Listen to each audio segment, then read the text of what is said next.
나눌 은혜의 말씀은 요한복음 3장 11절로 16절의 말씀이 되겠습니다. 받들어 봉독해 올리겠습니다. 진실로 내게 이르노니 우리는 아는 것을 말하고 본 것을 증언하노라. 그러나 너희가 우리의 증언을 받지 아니하는도다. 내가 땅의 일을 말하여도 너희가 믿지 아니하거든 하물며 하늘의 일을 말하면 어찌 믿겠느냐. 하늘에서 내려온 자 곧 인자 외에는 하늘에 올라간 자가 없느니라. 모세가 광야에서 뱀을 든 것 같이 인자도 들려야 하리니 이는 그를 믿는 자마다 영생을 얻게 하려 하심이라. 하나님이 세상을 이처럼 사랑하사 독생자를 주셨으니 이는 그를 믿는 자마다 멸망하지 않고 영생을 얻게 하려 하심이라. 아멘. 오늘 이 본문의 말씀을 가지고 구원의 은혜에는 이것이 있습니다 라는 제목으로 은혜를 나누도록 하겠습니다. 고난주간이라 늘 은혜라는 말씀이 반복되어지고 십자가와 예수님이 늘 반복되어지는 것은 어찌할 수가 없습니다. 우리가 늘 그저 말씀을 증거할 때마다 단골로 등장하는 요한복음 3장 16절의 말씀을 오늘 주된 내용으로 삼고 구원의 은혜에는 무엇이 있는가? 구원의 은혜가 과연 우리에게 무엇을 가져다 주는 것인가? 한번 좀 더 구체적으로 찾아 은혜를 나누겠습니다. 우리가 신앙생활하면서 많이도 하고 듣는 말 중에 은혜라는 말과 구원이라는 말을 참 많이 듣고 많이 합니다. 근데 은혜라는 말과 구원이라는 말은 떨어질래야 떨어질 수 없는 불과 분리의 관계를 가지고 있지요. 은혜는 곧 구원이고 구원은 은혜이기 때문에 그렇습니다. 그래서 신약에는 은혜라는 말을 카리스라는 말로 사용을 했고 구약에서는 헤세드라는 말로 사용했는데요. 이에 그한 내용을 찾아가 보면 그저 은혜라고 하는 말은 은총, 자선, 감사, 긍휼, 사랑, 자비라는 말씀으로 저 값없이 주시는 사랑을 은혜라 이렇게 표현하면 됩니다. 바로 이 은혜는 하나님의 사랑이요 하나님의 선물이라는 것이지요. 그래서 성경 모든 곳에서는 하나님의 은혜를 말씀하고 있고 하나님의 사랑을 말씀하고 있습니다. 그래서 우리가 예수를 왜 믿습니까? 예수를 믿는 궁극적인 목적이 무엇입니까? 라고 말한다면 모두가 다 구원이라는 말을 들먹이게 되죠. 맞습니다. 예수를 믿는 이유도 목적도 구원을 빼놓고서는 성립될 수가 없는 것입니다. 항상 제가 입버릇처럼 여러분들에게 말씀을 드립니다만 적어도 예수님을 나의 구주로 영접하고 하나님을 아버지로 모시고 예수님의 십자가의 은혜를 알아 구원의 방편을 알아 하나님의 자녀가 된 우리들을 오늘날 하나님의 자녀라고 할진데 하나님의 자녀 되어졌음을 확신하고 살아가는 우리들에게 왜 예수를 믿습니까? 라고 묻는다면 이제는 구원을 받기 위해서 예수를 믿는 것이 아니라 구원해 주신 은혜가 감사해서 하나님의 자녀 삼아주신 것이 감사해서 그래서 예수님을 믿습니다. 그래서 하나님을 섬깁니다. 라고 대답해야 된다라고 말씀을 드렸습니다. 그렇습니다. 예수를 믿는 궁극적인 목적이 구원함에 있었다면 이제 예수를 믿어 구원을 받은 우리들이라고 한다면 이제는 구원받은 자로서의 삶이 우리에게 요구되는 것이고 그래서 오늘도 우리가 왜 예수를 믿느냐고 묻는다면 구원해 주신 은혜가 감사해서 그래서 오늘도 하나님을 사랑하고 말씀을 따라 믿음의 길을 가고 있습니다. 라고 답해야 할 것입니다.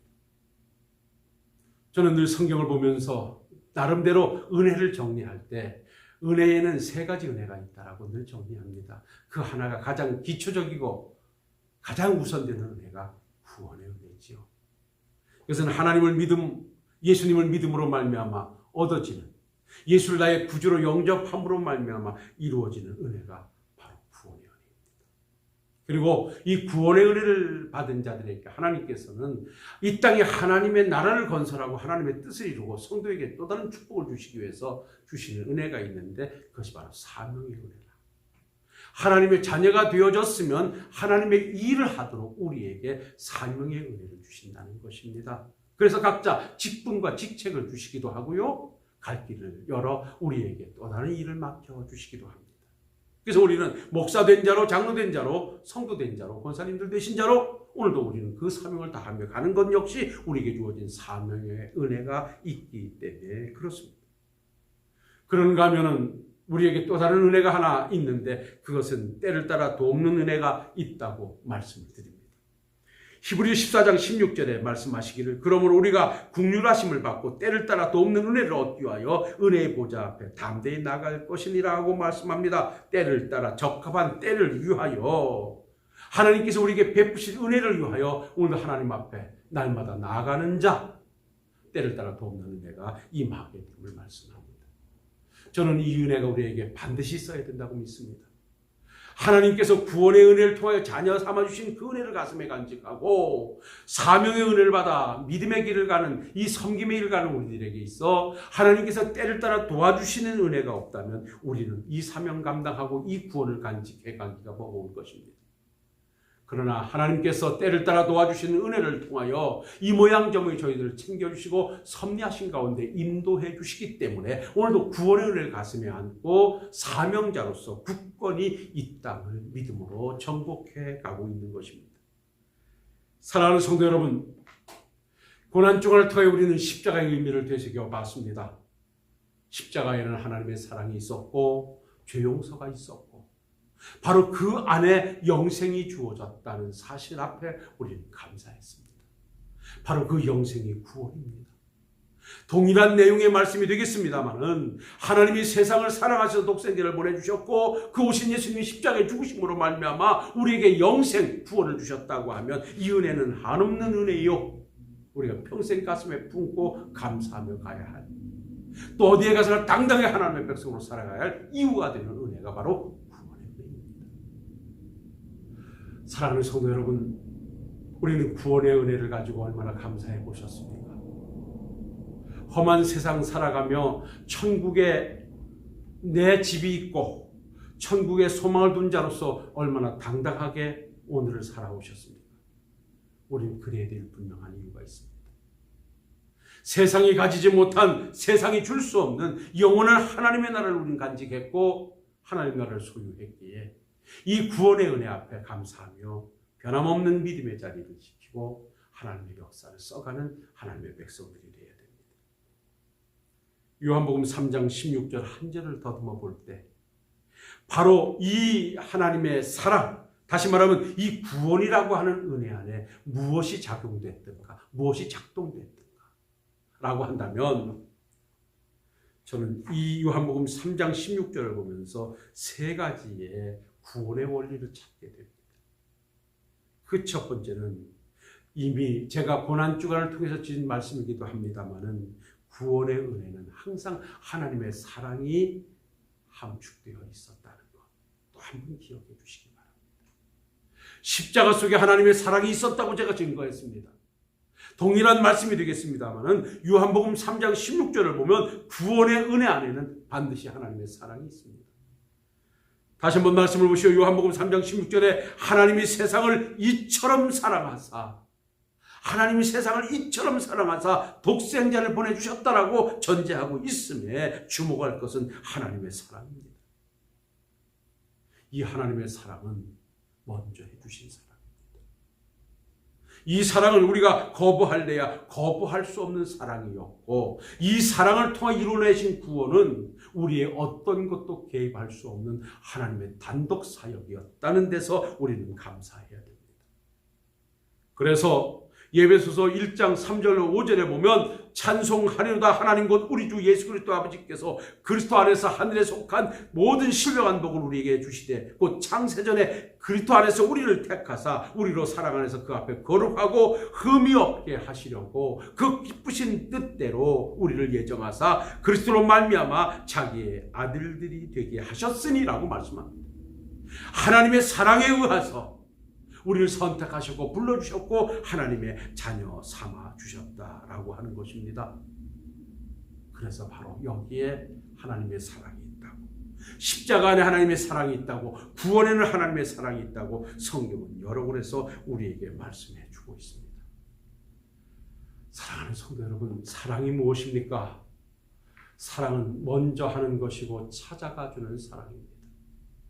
오늘 이 구원의 은혜에 하나님의 사랑이 있음을 발견할 때 우리 역시 사랑하며 사는 자가 되어달라고 또 당부하게 되는데, 여러분, 사랑은 무엇인가요? 내가 좋아서 다가가는 것이 아니라 상대가 좋아하기 때문에 다가가 주는 것이 사랑입니다. 사랑은 나로부터 출발하는 것이 아니라 너로부터 출발하는 것이라고 했습니다. 사랑하는 성도 여러분요, 이제 하나님의 자녀가 됐으니 그 사랑의 은혜가 내게 간직되어 있다면 내가 어떻게 하면 하나님이 나로 말미암아 기뻐하실까? 내가 어떻게 하면 함께하는 이들이 나로 말미암아 즐거워할까? 한번 그 삶의 틀을 점검해 보면서 사랑의 실천자로 구원의 은혜를 다시 한번 되새겨보는 복된 시간이 되시기를 바랍니다. 그리고 이 구원의 은혜 안에는 오늘 요한복음 3장 16절을 보니 예수님의 희생이 있었습니다. 하나님이 세상을 이처럼 사랑하사 독생자를 주셨으니 이는 그를 믿는 자마다 멸망하지 않고 영생을 얻게 하려 하심이라. 바로 하나님께서 세상을 사랑하셔 구원의 방편으로 사랑하셔서 보내주시니까 독생자였다는 것입니다. 그 예수님이 어떠한 분이십니까? 빌립보서 2장 6절로 8절에 보면 그는 근본 하나님의 본체셨습니다. 그러나 우리를 구원하시기 위해서 하나님과 동등됨을 취할 것으로 여기지 아니하시고 사람의 몸을 빌어 사람과 같이 나타나셨고 사람의 몸으로 오셔서 사람들에 의해서 핍박과 멸시를 당하시고 십자가에 죽어주심으로 말미암아 우리를 구원해 주신 분이 바로 예수님이십니다. 그래서 십자가, 바로 그래서 구원의 은혜 안에는 예수님의 희생이 있는 것입니다. 예수님의 십자가의 죽으심이 없이는, 예수님의 십자가의 희생이 없이는 결코 우리는 구원함을 얻을 수가 없었던 것입니다. 그래서 이번 고난주간에 반복되는 말씀이지만 이렇게 주님의 은혜를, 십자가의 사랑을, 구원의 은혜를 되새겨보는 것은 우리가 10,000번을 되새겨본다 할지라도 이것은 부족함이 없는 것입니다. 넘친 것이 아닙니다. 그래서 이 고난주간을 통해서 우리가 십자가에 죽으신 주님의 은혜를 다시 한번 기억하고 그 십자가를 바라보며 십자가 속에 담겨진 하나님의 은혜를 체험하고 주님의 희생을 되새겨보며 다시 한번 감사로 구원함에 동참할 수 있는 우리 사랑하는 성도님들이 꼭 되시길 바랍니다. 그리고 마지막 세 번째로 우리가 이 말씀 속에서 찾아본다고 하면 구원의 은혜 안에는 믿음으로 이루어진다는 것입니다. 자, 하나님이 세상을 사랑하셔서 독생자를 보내주셨습니다. 그 예수님의 희생이 십자가에 죽으십니다. 그런데 오늘 요한복음 3장 16절에 보니까 믿는 자마다 멸망하지 않고 영생을 얻게 하려 하심이라 했습니다. 구원의 은혜 안에는 하나님의 사랑이 있었어요. 예수님의 희생이 있었어요. 그런데 그 마지막은 우리의 믿음이 구원을 이룬다는 것입니다. 믿는 자에게 주어지는 최고의 선물이 바로 구원이요 영생이라고 하는 것입니다. 그래서 성경은 이렇게 말씀합니다. 로마서 10장 9절로 10절에 내가 만일 내 입으로 예수를 주로 시인하며 또 하나님께서 그를 죽은 자 가운데 살리신 것을 내 마음에 믿으면 구원을 받으리라. 사람이 믿음으로 마음으로 믿어 의에 이르고 입으로 시인하여 구원에 이르느니라. 이렇게 말씀합니다. 시인한다, 인정하고 고백한다, 믿는다는 것입니다. 누가 구원을 받는가? 여러분들이요, 예수가 나를 위해 이 땅에 오셔서 죽으심을 믿는 자, 나의 죄를 사해 주시기 위해서 십자가에 돌아가심을 믿는 자, 그 예수를 믿으면 죄 사함을 받고 그 예수를 믿음으로 말미암아 구원을 받는다고 믿는 자에게는 영생, 구원이 주어진다라고 말씀합니다. 다른 어떤 것이 나의 주가 되는 것이 아니라 예수님이 나의 주님이 되신다는 것입니다. 사랑하는 성도 여러분, 우리는 오늘 기억하셔야 됩니다. 믿음이 구원을 이루는 것이다 라고 하는 것입니다. 그래서 오늘도 변함없이 주저함이 없이 예수는 나의 구주가 되신다고 믿음으로 고백하는 우리들이 아니겠습니까? 근데 여러분, 여기서 아실 것이 있습니다. 또 감사할 것이 있습니다. 우리가 어떻게 예수님을 믿게 됐습니까? 이 많은 사람들이, 세상의 많은 사람들이 예수님이 십자가에 죽으심을 믿지 못하고 있을진데 우리는 그 예수님을 어떻게 믿게 됐습니까? 이 믿음은 어디에서 나는 것입니까? 하나님의 말씀 예배서 2장 8절 9절의 말씀을 보면 너희는 그 은혜에 의하여 믿음으로 말미암아 구원을 받았으니 이것이 너희에게서 난 것이 아니요 하나님의 선물이라 행위에서 난 것이 아니니 누구든지 자랑하지 못하게 하려 함이라고 말씀합니다. 구원하시기 위해서 하나님의 사랑이 있었고 구원하시기 위해서 예수님의 희생이 있었다면 구원하기 위해서 우리에게 하나님이 믿음을 선물로 주셔서 우리는 예수님을 믿게 됐고 구원함에 동참하게 됐다는 것입니다. 얼마나 감사한 일입니까? 우리가 만들어낸 믿음이 아닙니다. 우리가 만들어낸 구원이 아닙니다. 하나님이 선물로 주셔서 믿게끔 하셨고 오늘도 믿어지게 하시는 것입니다. 고난주간입니다. 주님은 나를 위해 이 땅에 오셨고 나를 위해 오신 주님은 그 험한 십자가 지고 고난의 길을 가시며 구원을 이루셨습니다. 그 구원의 은혜 앞에는 하나님의 사랑이 있고 예수님의 희생이 있고 우리의 믿음이 있습니다. 그런데요, 이 모든 것은 다 하나님이 우리에게 주신 선물로 말미암아 이루어졌다는 것입니다. 사랑하는 성도 여러분, 말씀을 정리합니다. 구원의 은혜는 다시 반복해드립니다마는 하나님의 사랑입니다. 그리고 예수님의 희생입니다. 그리고 우리의 믿음입니다. 그래서 하나님이 세상을 이처럼 사랑하사 독생자를 주셨으니 이는 그를 믿는 자마다 멸망하지 않고 영생을 얻게 하려 하심이라는 말씀이 이루어진 것입니다. 이 은혜를 주신 하나님 앞에 다시 한번 감사하며 고난주간을 보내시고 구원 앞에 부끄러움 없이 구원 앞에 감격하며 남은 여생 믿음의 길을 가시는 우리 성도님들이 되시기를 주의 이름으로 축원합니다. 기도하겠습니다. 거룩하시고 은혜로우신 아버지 하나님, 하나님이 세상을 이처럼 사랑하사 독생자를 주셨으니 이는 그를 믿는 자마다 멸망하지 않고 영생을 얻게 하려 하심이라. 이 말씀 속에 구원에는 하나님의 사랑이 있었고 예수님의 희생이 있었고 우리의 믿음이 있었습니다. 이 또한 하나님께서 허락하신 것임을 다시 한번 감사하고 구원 앞에 늘 감사하며 십자가 앞에 부끄럽지 않는 하나님의 자녀로서의 삶이 우리의 삶이 되게 하옵소서. 예수님 거룩하신 이름으로 기도하옵나이다. 아멘.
주기도문 하겠습니다. 하늘에 계신 우리 아버지, 아버지의 이름을 거룩하게 하시며 아버지의 나라가 오게 하시며 아버지의 뜻이 하늘에서와 같이 땅에서도 이루어지게 하소서. 오늘 우리에게 일용할 양식을 주시고 우리가 우리에게 잘못한 사람을 용서하여 준 것 같이 우리 죄를 용서하여 주시고 우리를 심에 빠지지 않게 하시고 악에서 구하소서. 나라와 권능과 영광이 영원히 아버지의 것입니다. 아멘.